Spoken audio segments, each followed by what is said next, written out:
Chairman Pakistan उलमा council अल्लामा हाफिज ताहिर महमूद अशरफी ने कहा कि मोदी की धमकियों ने पाकिस्तानियों के आपसी इख्तलाफात को कम कर दिया है। अब आपस में इख्तलाफ राय रखने वाले भी भारत के खिलाफ यकज़बान हो चुके।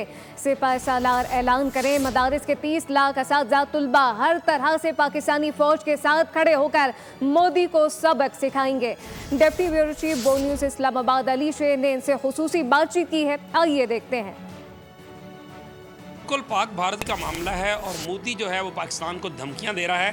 इस वक्त पाकिस्तानी कौम, उलमा का ख़ास तौर पे तबका, अफवाज पाकिस्तान के मुख्तलिफ तबकात भारत की जो मुमकिन जारहियत है उसके ख़िलाफ़ मुत्तहिद और बेयक ज़बान ये कहते नज़र आ रहे हैं कि मोदी सुन लो, अगर तुमने कोई गलती की तो अभिनंदन से भी बुरा हाल करेंगे। इस वक्त अल्लामा ताहिर अशरफी साहब जो कि चेयरमैन है पाकिस्तान उलमा कौंसिल के, हमारे साथ मौजूद हैं। अल्लामा साहब, ये बताइएगा, ये हमारे घर के मसाइल तो चलते ही रहते हैं, इस वक्त माहौल क्या लग रहा है उलमा का, तलबा का, खुतबा का, कि वफ़ाद पाकिस्तान के साथ किस हद तक, कितने जज्बे से खड़े हैं कि मोदी को लग समझ आएगी?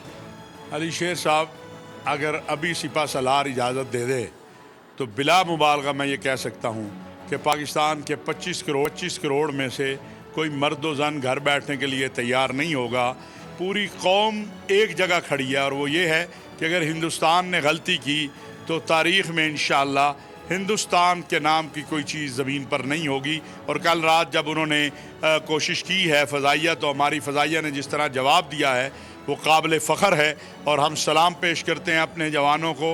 इस वक्त कौम और फ़ौज वो एक जगह पे खड़ी है और एक ही असास और बुनियाद है कि अगर हिंदुस्तान ने जारहियत की, हम अमन चाहते हैं, लेकिन अगर हम पर जंग मुसल्लत करने की कोशिश की तो इंशाअल्लाह तारीख़ देखेगी।